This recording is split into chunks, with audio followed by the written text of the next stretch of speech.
বাচ্চা থেকে বড় সবারই প্রতিদিন রুটি তরকারি খেতে কার আর ভালো লাগে।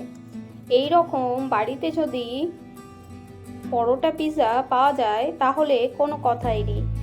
আমি তো এটার নাম পরোটা পিৎজাই দিয়েছি, আপনারা চাইলে অন্য কিছু নামও দিতে পারেন। বাড়িতেই খুব সহজে এই রকম লোভনীয় একটি ব্রেকফাস্ট হতে পারে। আমি তো সকালে রুটি তরকারি করার জন্য আটা মেখে রেখেছিলাম, কিন্তু তারপর সবারই আবদার রুটি কেউ খাবে না, তাই বাড়িতে কিছু সবজি ছিল। তো সবসময় তো আনহেলদি খাওয়ার সাথে সাথে একটু সবজিও খেতে হবে, তাই ভাবলাম এইভাবে যদি সবজি দিয়ে বানানো যায় তাহলে সবজি খাওয়াও হবে। প্রথমেই একটি কড়াইয়ে আমি তেল দিয়ে এখানে দিয়ে দিয়েছি কাঁচা লঙ্কা এবং পেঁয়াজ কুচি। কাঁচা লঙ্কাটা আমি এখানে খুব অল্প পরিমাণেই দিয়েছি, যেহেতু বাচ্চা থেকে বড় সবাই খাবে, তাই ঝালটা আপনারা আপনাদের পছন্দ মতো দেবেন। তারপর এখানে আমি দিয়েছি টমেটো কুচি, গাজর কুচি, ক্যাপসিকাম কুচি এবং দিয়েছি বাঁধাকপি কুচি। আপনারা এখানে রসুন এবং পেঁয়াজ কুচিও দিতে পারেন। রসুন আদা আপনারা চাইলেই ইউজ করতে পারেন, আমি আর এখানে ইউজ করিনি।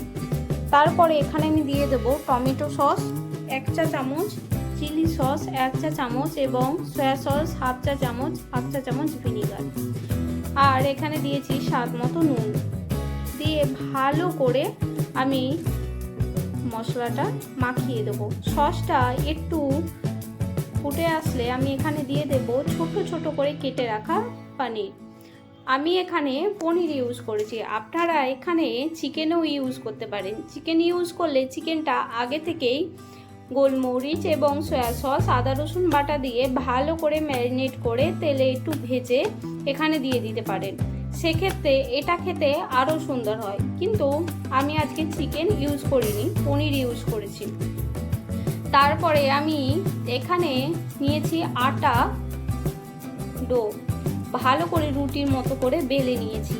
আটাটা আমি নর্মাল যেমন আমরা রুটি বানাই ওইভাবেই মেখেছিলাম, অল্প নুন এবং জল দিয়ে রুটির মতনই গোল করে বেলে আমি এখানে ভালো করে এপিট ওপিট করে সেঁকে নেব।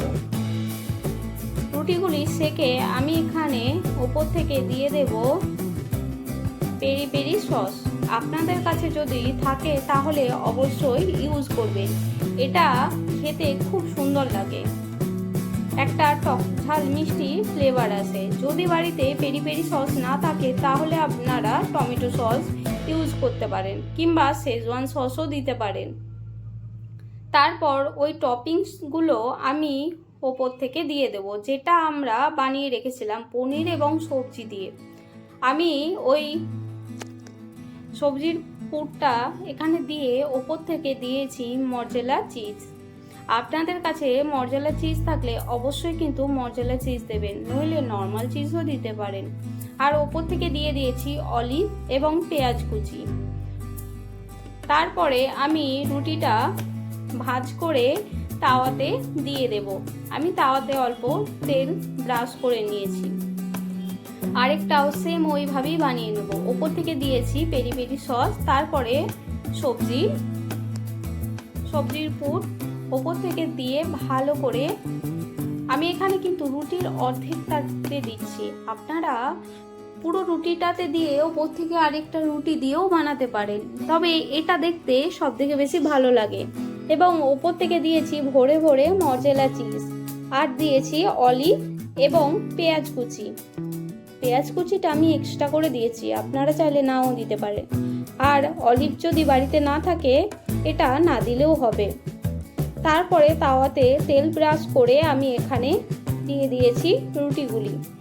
এপিট ওপিট ভালো করে আমি লো ফ্লেমে ঢাকা দিয়ে সেঁকে নেব। এক পিঠ ভাজা হয়ে আসলে আমি আরেক পিঠ উল্টে দিয়েছি। দু পিঠই যখন ভাজা হয়ে যাবে তখন আমি তুলে নেব। দেখুন এটা দেখতে কতটা লোভনীয় হয়েছিল, এটা দেখার পরে বাচ্চা থেকে বড় সবাই এক নিমেষেই শেষ করে দেবে। এবং বাচ্চাদের টিফিনে যদি এটা দেয়া হয় তাহলে বাচ্চা টিফিন শেষ করেই বাড়িতে আসবে। এটা দেখতে যতটা হয়েছিল লোভনীয়, খেতে তার থেকেও বেশি ভালো। এই রকম যদি পিৎজা পরোটা পাওয়া যায় তাহলে সকালের ব্রেকফাস্ট জমে যায়।